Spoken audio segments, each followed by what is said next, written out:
Hi, it's Barbara from Vienna, Austria, and thank you for joining me for today's Junk Journal with Me episode. Today I'm going to be working on two different spreads, and I am again going to be using some Happy Mail items that I received. So this is the first page I'm starting out with. And I have this transparent paper that I have from a marketing book that I found probably more than a year ago at my Goodwill. So I am taking this and I am measuring how big I want it to be because this is going to be a top loading pocket. So I cut it down just a little smaller than the page itself, and now I'm using my envelope punch board to punch this notch in the top. If you don't have this, you can also use a half circle punch or not do anything at all. And after inking it up, I sewed it onto my page. Of course, you could also glue it on, but I thought I haven't done some sewing in a while, so I wanted to do that. And my machine had dark blue thread in it, so I just left it at that. And I wanted to include this cute postcard that I had received quite a while ago. And I wanted to back it with this beautifully stamped paper, which was also in a Happy Mail. So I am first going to trace around the card so that I have the same measurement for the back, and I'm just going to cut this out with my scissors.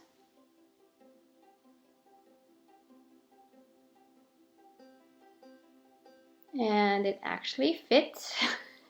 Not always the case.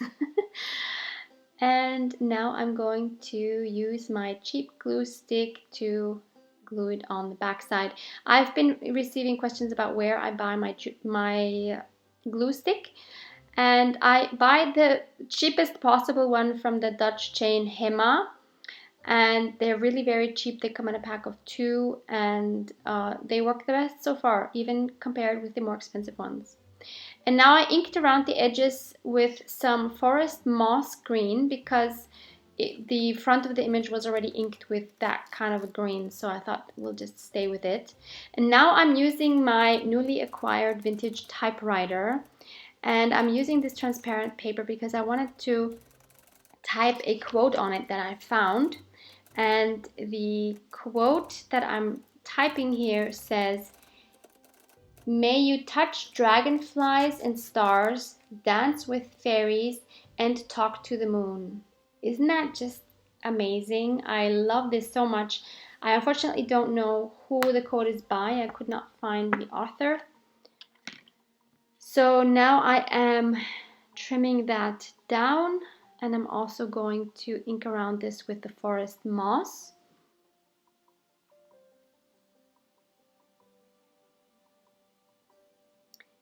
And next I'm going to take my glue stick and then glue that on. I glued it a little bit too high.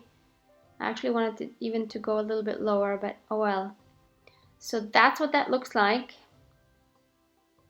Obviously, if you don't have a typewriter, then you can either print it with your computer or you can handwrite it if you are happy with your handwriting, but I'm not, so I'm happy to be able to type it. And since the card is a lot smaller than my pocket, I decided it needed a tab to pull it out more easily. So I used my tab punch to punch that out. I am again going to ink around it with the forest moss. And I was trying to decide where to put the tab, on which of the two sides. And I decided on that one. And after I had sewed it on, I am now using my 12-digit stamp with the same forest moss to stamp the word magic, because that quote and that card is really magical. And so now I put my page back in, and I'm gonna put the card in the pocket. And that is our simple first spread. Moving on to number 2, I have also received this absolutely gorgeous handmade pale blue paper. And I also found this image of a vintage floral book, and I thought the two go really well together. So I'm going to first cut out the image, and then I wanted to use that blue paper for a background. And I wasn't sure how this paper was gonna react, so I started tearing it with my ruler first, and then I thought it needs to look organic. With this kind of paper, the tear just needs to look organic in my eyes. So I tore it then along the edge again with my fingers. So now it has a much more organic look, which I really like with this paper. And then I have this cyan Versacolor ink, which I think I got locally. And it just gives it a really nice border. So when you ink around directly with your ink rather than a sponge brush, then the border will be a lot more crisp than if you use your sponge and distress ink. So now I am going to glue that onto that base, and I just love that. And apparently I didn't think that was enough, so I also sewed around it with my dark blue thread. So then I needed a base to put it on, and I found this beautiful large tag. And I was trying to decide on which side to put it, and I decided on that one. So I'm going to glue that on with my 3-in-1 glue.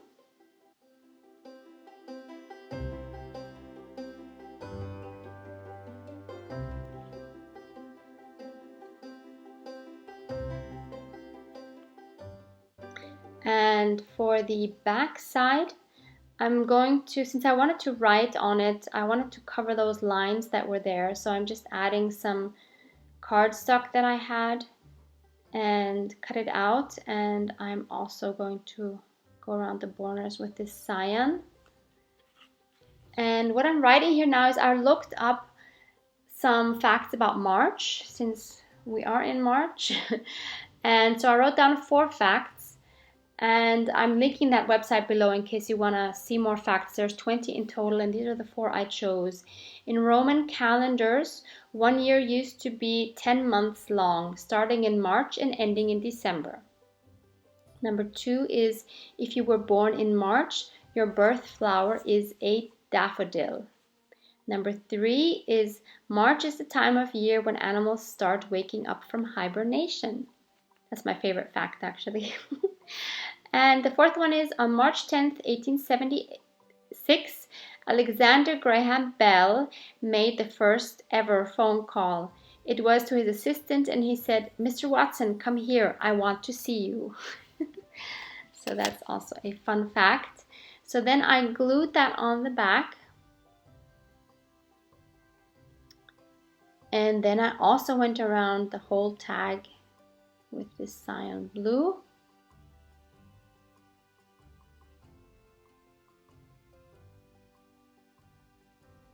And the front somehow didn't look finished yet, so I wanted to add something else to that. And I found this piece of scrap, which is from a children's blouse that I had purchased quite a while ago at my local flea market, and I decided to make a ruffle out of it. So I just sewed it together like that, and I had to figure out what was the front, what was the back. And then I'm going to glue that down as well with my 3-in-1 glue. And I'm going to place that on the bottom right, just for a little more interest.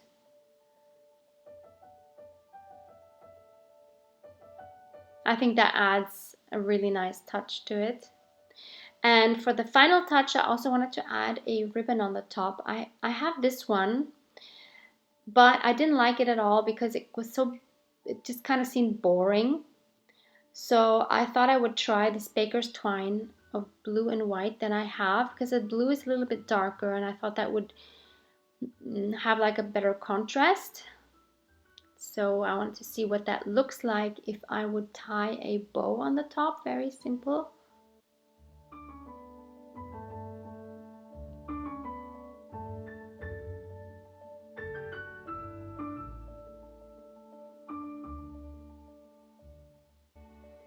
And I really like that. So now the tag looks finished to me. And so now we have to find a page for it, and I decided on this one with the flap. And I also still had this image from the same book page, and I thought I could put that on the flap. So I wanted to continue with this organic feel, so that's why I tore around it with my hands. And this is very unusual for me to do. I'm someone who always goes for rectangles and everything needs to have straight lines. So I'm totally out of my comfort zone. And now I'm using again this blue to make a background, and I'm also tearing it with my hands. And this is such an irregular shape, and I don't even know yet how I feel about it on my page, but I guess it's nice to have something different on a page.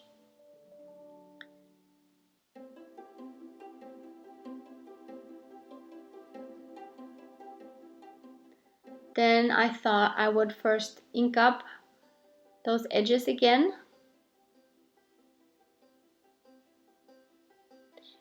And then I decided to again take it to my sewing machine and just sew around this shape.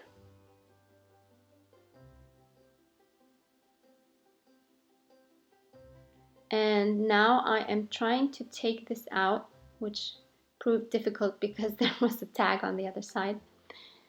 So once I took that out, that was okay. I was just looking at that pocket because my plan was to sew on the top and the bottom of the flap, but I had to be aware that there was a pocket on the other side. So I thought it would still be okay if the stitching is low enough. And I also went around the whole flap with that blue, and then I sewed the very top and the very bottom, and that way it didn't really distract on the other page. So now I could put it back in, which is the beauty of a no-sew journal, that you are so flexible with what you do.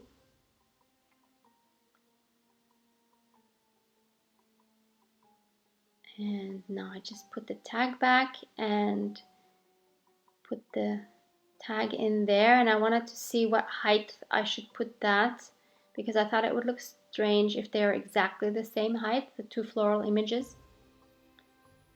So I thought I would offset it a little bit and just put it a bit higher.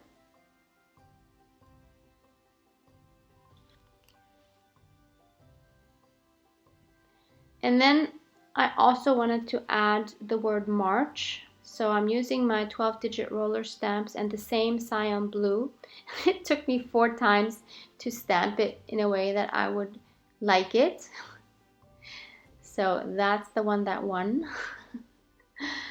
And I cut it out, and again I'm going to ink around the edges.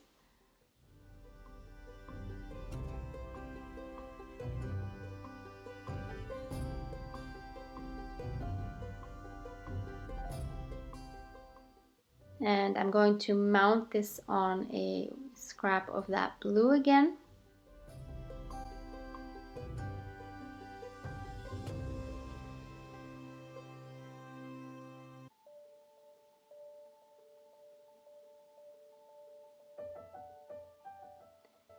And while trying to tear it with my ruler in a straight line, that's what happened. But it wasn't a big deal. I could just peel it off and put it on another spot.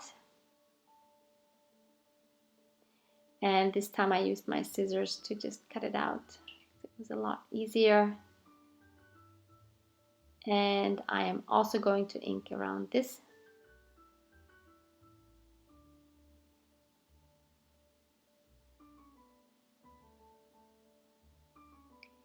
And I'm going to glue it onto this little piece there.